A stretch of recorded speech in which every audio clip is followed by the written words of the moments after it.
তো এই ব্ল্যাক ওয়াটারটা খায় শাহরুখ খান, বিরাট কোহলি, মালাই কারোরা, সালমান খান, কারের জহর, আরো অনেক নামি নামি লোক খায়। এটা হলো ব্ল্যাক ওয়াটার, এটা হলো অ্যালকালাইন ওয়াটার। এক কথায় এই জলের বহুত গুণ। এটা খেলে স্কিনের গ্ল্যামার বাড়ে, দেখতে বয়স হলেও কম বয়স লাগে, আরো এর বহুত গুণ আছে। এতে 70+ মিনারেলস আছে। একদম পুরো সাদা বোতল, জলটাই হচ্ছে কালো। এটা 500 ml জল, কিন্তু 100 টাকা নিয়েছে। আর আমি যেমন 500 ml জল যদি আমরা নর্মাল কিনি তো ওটা 10 টাকা নেয়। তার মানে 1 লিটার জলের দাম 200 টাকা। তো চলুন দেখা যাক জলটা খেতে কেমন।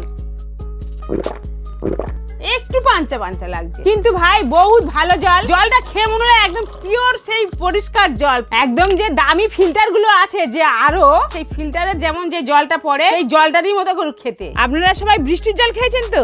একদম সেই বৃষ্টির জলের মতোই খেতে। এটা নামে না, কিন্তু সত্যি খেয়ে বোঝা যাচ্ছে যেটা পুরো পরিষ্কার জল। এর গুণ কিন্তু অনেক। তো আরো এরকম দেখতে চাইলে ফলো করে নিন।